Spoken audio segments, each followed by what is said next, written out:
Assalamualaikum warahmatullahi wabarakatuh. Alhamdulillahilladzi hadana li hadza wa ma kunna linahtadiya laula an hadana Allah. Asyhadu an la ilaha illallah. Asyhadu anna Muhammadan abduhu wa rasuluh. Allahumma shalli wa sallim wa barik ala nabiyyina Muhammad wa ala alihi wa ashabihi ajma'in. Gimana Bapak? Lapar ya? Aman ya?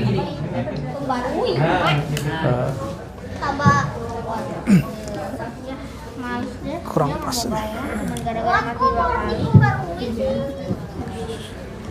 Pada malam yang ke-7 dari wafatnya Bu Desi Anggraini ya, ada orang nanya, benarkah statement bahwa ruh orang wafat itu masih menyertai keluarganya sampai hari ke-7?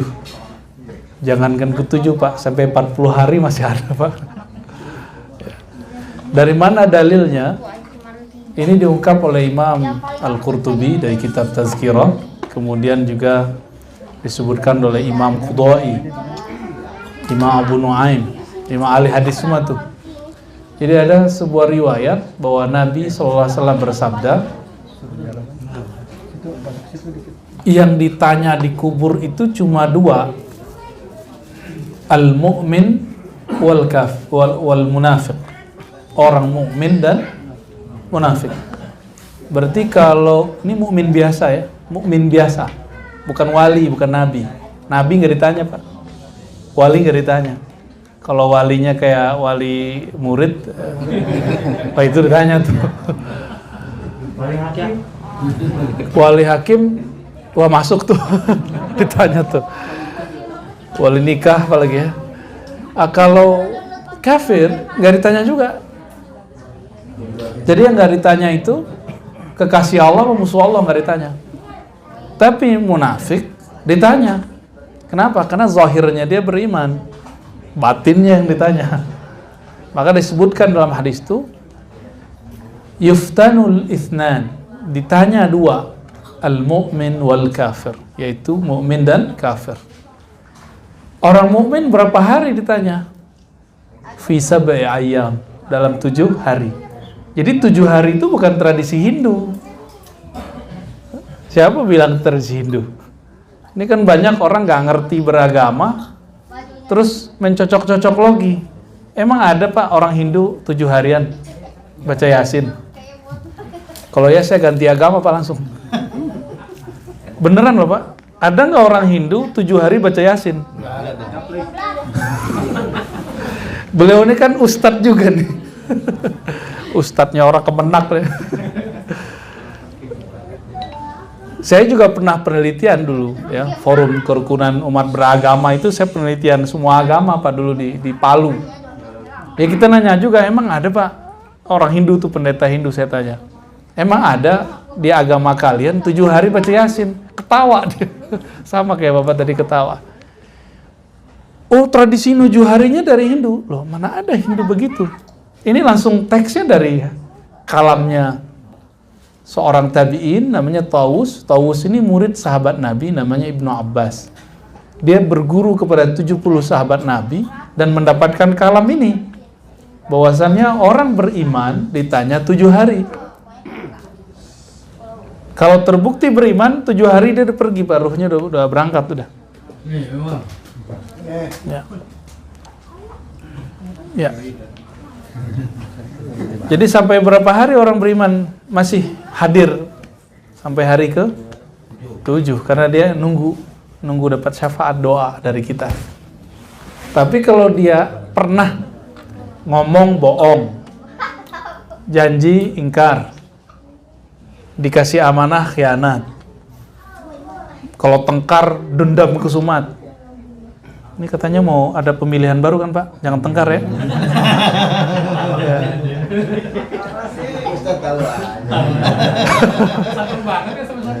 Ya dibawa santai aja Pak, walaupun ada yang serius dibawa santai ya. Kan ada yang bawa serius tuh, kita bawa santai aja. Ya Pak Gun ya. Kalau ada 4 karakter ini, berarti satu aja karakternya ada. Dan sekali seumur hidup kita nggak tobat dari ngomong pernah bohong, janji pernah ingkar. Ngomong nih, lagi di mana bro? Lagi di jalan, padahal jalannya dari kamar mandi ke rumah, ke kamarnya. Jalan raya. Jalan juga.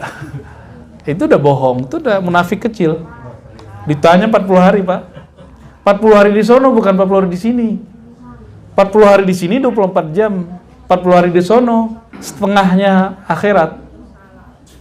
Akhirat 1 harinya 1000 tahun. Sono berapa? Hitung aja pak, setengahnya. Saya nggak bisa bayangin dah. Itu lamanya bukan main itu orang ditanya di sono. Orang sekarat aja pak, itu udah separuh dalam kubur deh itu. Jadi orang sekarat 5 menit terlihat sekarat, itu hitung aja. 500 tahun 5 menit kita ini convert ke sana. Saya nggak bisa bayangin tuh, lama itu. Sama kayak orang mimpi, kita ketiduran sebentar tapi mimpinya panjang sekali. Pernah ngalami nggak tuh? Lagi di mobil, ketiduran. Jadi itu waktu nafsiyah namanya. Kalau orang psikologis tuh ngerti waktu psikis. Pernah ditahan nggak Pak pas keluar negeri di imigrasi? Saya waktu masuk ke Israel tuh, kita itu cuma ditanya, mana pasportmu? Kita keluarin, bukan yang ini, halaman yang itu. Kita salah gitu aja langsung ditahan sama dia. Sengaja dibikin psikis kita jatuh. Teman kita kencing-kencing Pak Ustadz gitu. 7 kali. Udah kayak pertanyaan alam kubur aja tuh. Mau kencing-kencing Ustadz. Gaibnya tuh minta ke WC dulu. Karena jenggotnya lebih panjang dari saya, dia takut dituduh teroris. Padahal udah jenggot Ani juga panjang, dia bilang gitu.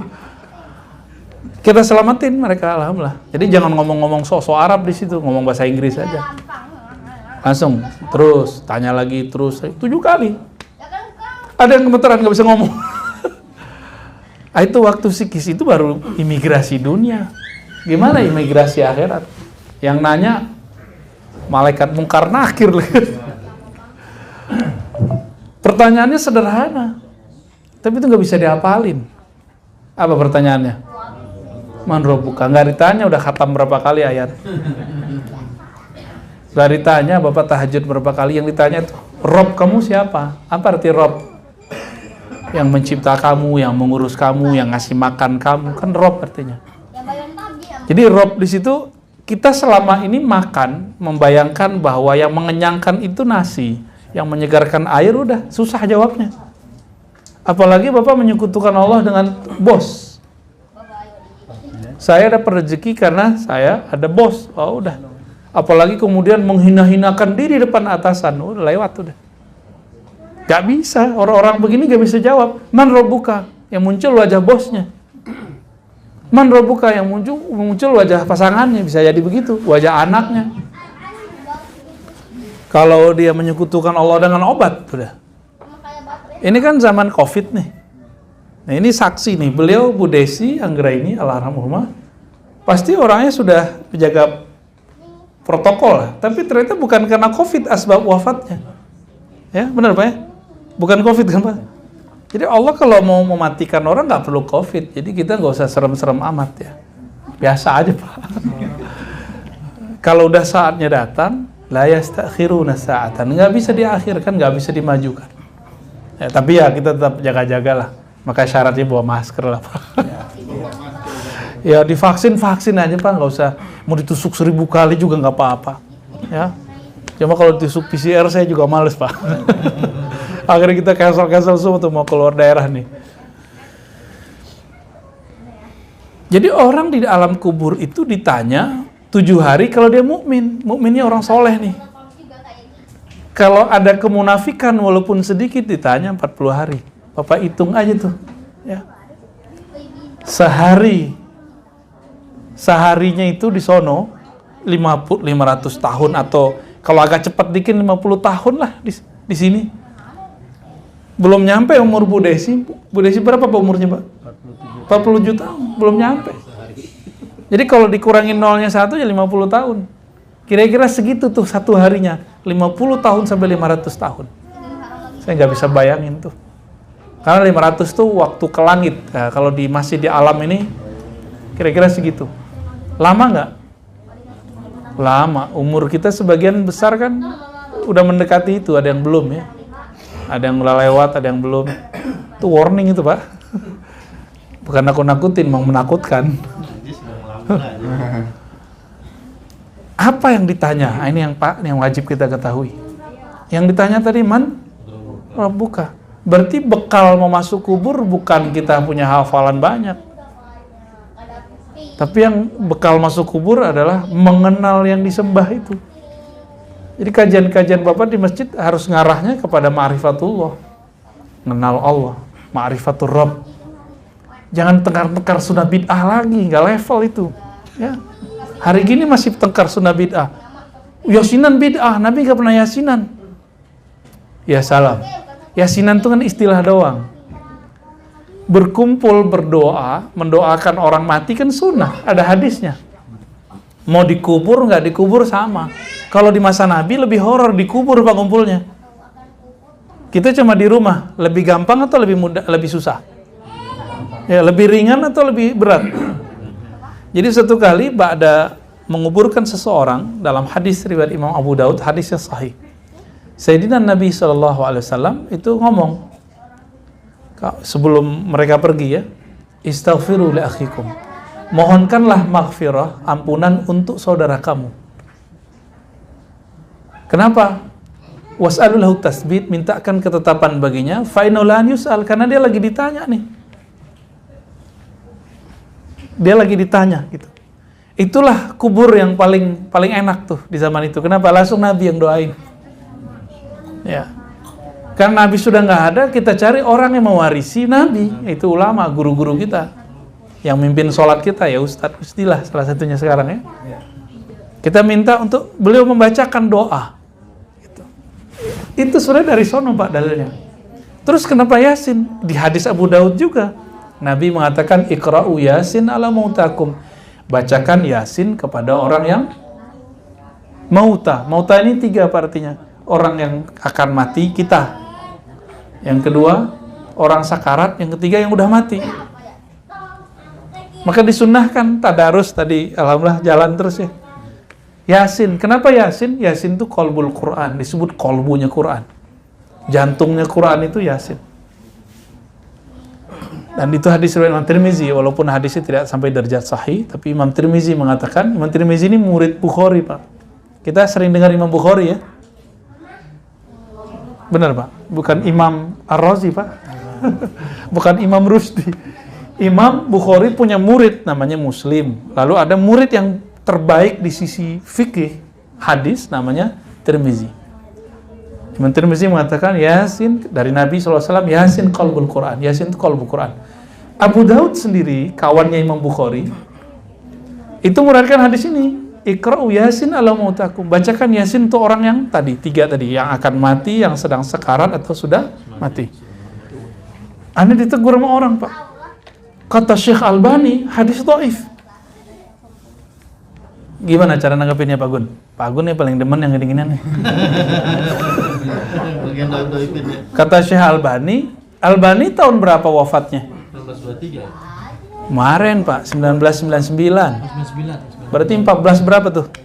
Kurangin aja, sekarang 1443, kurangin aja Pak. 14? 42 apa 43 sekarang? 43. Tahun 99, berarti sebelum 2000, itu 14 berapa? 1430 ya? Belum. Sebelum itu. Waduh, matematikanya 4 nih kayaknya. Sekarang 1443, 2001. 1422 ya? Oke. Lolos deh. 1422 dia wafat tuh, namanya Syekh Albani. Dia mengatakan hadis tentang baca Yasin untuk orang mati itu dhaif. Ini imam belakangan Pak, hasil penelitian dia. Bapak ikut dia atau ikut Imam Abu Daud? Abu Daud itu imam salafus saleh. Masih abad ketiga Hijriah, sezaman dengan Imam Bukhari, sepengajian nama beliau. Bahkan beliau langsung ngambil hadis ke Imam Ahmad. Imam Bukhari nggak nyebutin riwayat Imam Ahmad di Sahih Bukhari, tapi Abu Daud ada hadisnya. Abu Daud nih, Imam Abu Daud. Kata beliau, jadi beliau ini kitabnya nyampe ke Mekah. Jadi yang ngarang kitab hadis itu kebanyakan bukan ulama Mekah. Yang ulama Mekah kan ada namanya Al-Humaidi, muridnya Imam Syafi'i. Tapi kitabnya nggak banyak dibaca orang. Tanya aja sama orang Kementerian Agama. Nggak banyak dibaca orang. Bukhari aja kadang nggak khatam. Ya. Itu yang banyak ngarang itu orang-orang di luar Mekah, Madinah. Imam Abu Daud ini orang Sijistan, Khurasan. Buku dia di masa hidup, di zaman belum ada internet, itu dengan berkat ada onta, nyampe lah ke Mekah. Orang Mekah bingung. Jadi ternyata dari dulu, ilmu-ilmu itu sudah berkembang di luar, orang Mekah itu sudah lupa. Mereka sibuk tawaf aja, dagang, sibuk dari dulu, sampai sekarang kan. Lalu mereka nanya, ke Abu Daud dikirim surat ke Sijistan. Wahai Abu Daud, apakah semua hadis yang di sini sahih? Yang dalam kitab Sunan Abu Daud, Bapak sudah bisa download apa sekarang di Google, apa di Play Store ya. Lalu Abu Daud kirim surat. Apa kata Imam Abu Daud? Wa ma sakattu anhu fahuwa salih. Hadis yang aku tidak komentari, aku diamkan saja, maka hadisnya saleh. Saleh itu bahasa lain dari hasan. Setelah hasan namanya sahih. Di bawah hasan namanya dhaif. Ini siapa yang ngomong? Abu Daud. Jadi Abu Daud tuh punya definisi yang sama dengan Tirmizi. Apa definisinya? Kalau ulama salafus soleh beramal, maka hadisnya walaupun dasarnya dhaif, dia jadi hasan. Ya hadis itu kan sahih, hasan, dhaif kan gitu. Ini hadisnya lemah nih. Anggaplah lemah. Kita ikuti saja kata Syekh Albani. Tapi diamalkan ulama salaf. Salaf itu abad pertama, kedua, ketiga. Bahkan ada sahabat yang mengamalkannya. Hadisnya langsung naik Pak, jadi hasan, bahkan sahih. Karena ada tuh slogan, laukana khairan lasabakuna. Kalau ini amal baik tentu sudah dilakukan oleh salafus soleh. Ini dilakukan banyak ulama salafus soleh. Ya, Imam Syafi'i salaf gak Pak? Murid Imam Syafi'i Ahmad bin Hambal, Hanbali. Simbol salaf tuh Imam Ahmad bin Hambal. Beliau itu dulu nggak membolehkan baca Quran kepada orang mati. Kalau dulu langsung dikubur Pak, langsung di kuburan bacanya. Suatu kali beliau menghadiri penguburan seseorang kawannya, ya, ulama juga, bersama temannya Imam Jauhari. Jadi Johari itu udah nama ulama dari dulu ya, sampai sekarang. Nyampe di sini jadi jamaah. Masuk ke pemakaman, dia lihat ada orang buta, hafiz Quran, membacakan Al-Quran kepada orang di dalam kubur. Dia tegur, ish hadha, gitu. Hadha, muhdas. Ini tuh bid'ah apa-apaan ini, gitu. Udah pinggir, kira-kira gitu. Pulang, nggak usah baca Quran di kubur, bid'ah. Jadi Imam Ahmad pernah ngomong gitu Pak. Tapi Imam Jauhari punya pandangan lain. Beliau walaupun begitu nggak mau debat di kubur. Sekarang orang suka debat nggak di kubur? Oh gawat Pak, sekarang masalah azan di kubur, di lahat aja orang pada tengkar. Orang lagi mati dia tengkar. Bahlul nggak tuh? Orang harus ingat mati dia tengkar. Ditunggulah sampai kemudian keluar kuburan. Diajak ngobrol Imam Ahmad bin Hambal, Abu Abdullah. Menurut kamu riwayat fulan bin fulan dari fulan disebutkanlah sampai ke Ibnu Umar. Ini sahih nggak? Apa kata Ahmad bin Hambal? Wah itu sahih. Dibacain. Saya dapat hadis dari Nabi, dari Ibnu Umar dengan jalur Syekh fulan. Disebutkan syekhnya tadi. Bahwa Ibnu Umar ketika beliau sakaratul maut berpesan, jika aku mati, bacakanlah Fatihah, lalu 5 ayat awal dari Al-Baqarah. Maka masuklah ke buku Yasinan tuh. Jadi yasinan yang Bapak pegang itu bukan buatan NU, Pak. Udah ada sebelum NU. Bukan buatan ulama NW kalau di Lombok tuh. Bukan ulama Perti, Tarbiyah Islamiyah di Sumatera, bukan. Itu sudah ada dirangkum oleh ulama kita jauh-jauh hari. Kalau dulu di Palembang ada namanya Syekh Abdul Samad Al-Falibani, kampungnya Bu Desi ya. Kalau di Banjar itu ada Syekh Muhammad Arsyad Al-Banjari, itu ngajarin hal yang sama.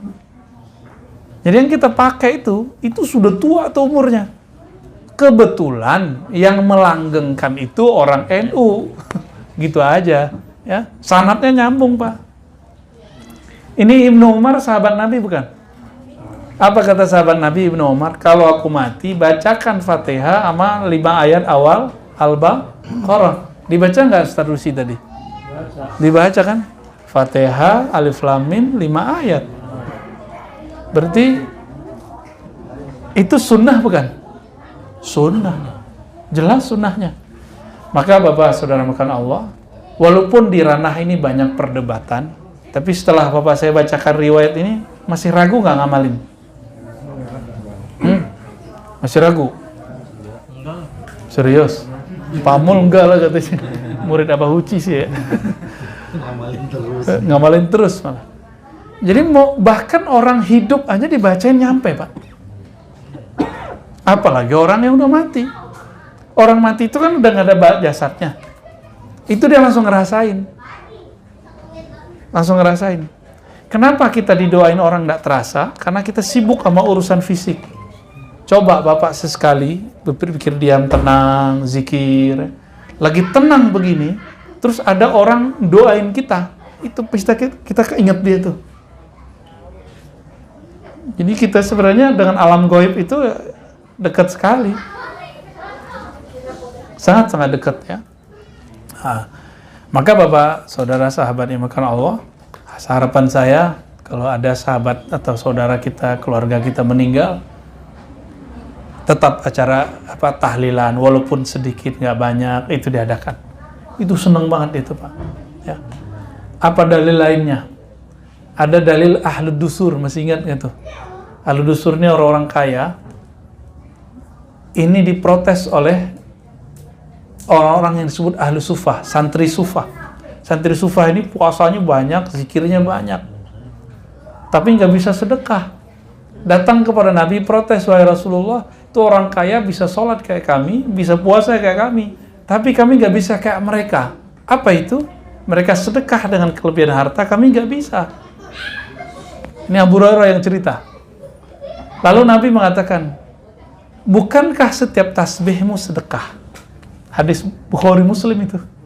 Bukankah takbirmu sedekah? Berarti bisa nggak kirim la ilaha illallah subhanallah ke orang meninggal? Bisa, karena dia sedekah. Sedekah pasti nyampe, Pak, walaupun bukan keluarga kita. Pasti nyampe, dalilnya banyak. Dalilnya lebih dari 30 dalil. Mau dibacain sampai besok pagi nggak selesai, Pak. Jadi kita baca subhanallah bihamdi, itu ada Ustaz ya? Subhanallah bihamdi, subhanallah, itu nyampe, karena itu sedekah. Nggak usah gitu, Bapak ini nggak percaya, ya sudah. Qaulun ma'rufun sedekah. Kata-kata yang baik juga sedekah kok. Kalau nggak sepakat, diem aja lah. Ya, ngomong yang baik, ikut berduka, kami doakan semoga bla bla bla. Itu udah sedekah itu. Kalau nggak mau baca ya. Senyum sedekah. Tapi senyumin orang meninggal nggak bisa, Pak. Maka Bapak ini bisa ngirim Fatihah ke orang meninggal, orang tua. Baca subhanallah, alhamdulillah, Allahu akbar setiap hari, kirim kepada orang wafat, nyampe. Kalau nggak percaya mati aja dulu, Pak. Kalau saya ngerasain pas hidup soalnya. Sering ngerasain itu, karena kita jamaah kita sering baca Fatihah dan kita merasakan itu. Sering terasa sama kita. Dulu ada jamaah stroke pas zikir-zikir zaman-zaman dulu, zaman-zaman rame Ustadz Arifin, ya, udah nggak bangun-bangun dari ini, koma udah hampir sebulan. Kedengeran sama panitia minta, waktu itu saya ngisi kajian hadis di Pamulang sana, jadi ada kajian zikir akbar. Tolong dong Ustadz Arifin, Ustadz Razi untuk mengunjungi orang tua kami yang sudah koma sekian hari, udah hampir sebulan. Masuklah kami ke situ. Ternyata Ustadz Arifin bacanya apa? Al-Fatihah. Loh, kita ngikut aja Pak. Waktu itu saya masih S2 ya, belum selesai. Kita bacalah Fatihah. Kita niatkan sampai kepada yang sedang koma ini. Bangun langsung sadar dia. Langsung sadar dia senyum-senyum Pak. Itu kelihatan. Makanya kiai-kiai dulu sering dimintain air sama orang kan, dibacain doa. Itu nyampe Pak langsung. Kesimpan langsung dia. Jadi tidak ada di alam semesta ini kecuali dia menyimpan memori apa yang kita katakan. Itu sebabnya tanah Madinah itu, kalau versi orang belajar tentang ma'rifatun Nabi, itu lebih afdol dari Mekah. Kalau versi orang belajar ma'rifatun Nabi. Tapi kalau belajar ma'rifatullah, Mekah lebih mulia daripada. Jadi ini beda bab aja, ya, beda bab. Karena tempat yang paling lama Nabi ibadah secara sempurna itu Madinah. Namun yang lebih tua adalah Makkah. Maka Nabi ngomong gini, ya Allah, Makkah itu telah dimintakan kemuliaannya, haram itu artinya mulia, kemuliaannya oleh Nabi Ibrahim. Maka aku memintakan kemuliaan Madinah di hadapanmu. Kira-kira Pak, lebih mulia Nabi Ibrahim atau Nabi Muhammad? Berdasarkan itu lebih mulia Makkah apa Madinah? Jadi dari kacamata kenabian lebih mulia Madinah, tapi dari kacamata sejarah tentang tauhid lebih mulia Mekah. Jadi walaupun ada hadis sholat di Mekah 100.000, bagi saya sholat di Madinah lebih dari situ. Yang Raudhah itu Pak. Ya. Nah, berdasarkan ini, nah kita kan juga sholawat, bener gak? Jadi tadi doa-doa itu gantung semua. Sampai tadi Ustadz baca sholawat tuh langsung naik ke atas itu Pak. Gak nyadar kan? Pada ngelamun ya. Pengen cepat selesai. Itu sholawat mahar naik ke atas. Jadi doa kita gak akan pernah diangkat kalau gak pernah sholawat. Jadi jangan pelit sholawat. Allah itu ciptakan jin dan manusia untuk menyembahnya, ya gak? Yang paling sempurna menyembah dia siapa? Nabi Muhammad. Maka jika tidak berselawat kepada yang paling sempurna menyembahnya, ibadah kita nggak akan tembus, tidak akan diterima kepadanya. Jadi biarlah Pak Gun sholat nggak khusyuk, nggak apa-apa, ya Pak Mul ya, nggak apa-apa. Yang penting sholawatnya jalan. Itu sebabnya Imam Syafi'i satu-satunya imam yang mewajibkan sholawat di ujung sholat. Imam Ahmad ngikut, tapi dulunya bilang sunnah, karena beliau dulu kan aslinya Hanafi. Imam Ahmad bin Hambal itu Hanbali, itu aslinya Hanafi. Ketemu Imam Syafi'i jadi menjadi seorang ahli hadis yang mazhabnya mazhab ahlur riwayah, bukan ahlur ra'i. Ya. Imam Malik bilang sunnah, Abu Hanifah bilang nggak wajib, nggak sunnah juga. Tapi Imam Syafi'i dibukakan oleh Allah rahasia-rahasianya. Maka beliau mengatakan wajib baca sholawat dalam tahiyat. Kenapa? Sholat itu doa, doa tidak diangkat kecuali bersolawat. Meskipun sholat kita nggak khusyuk, doa kita kurang tulus, semoga sholawat-sholawat yang kita baca membuat Allah menerimanya. Amin ya rabbal alamin.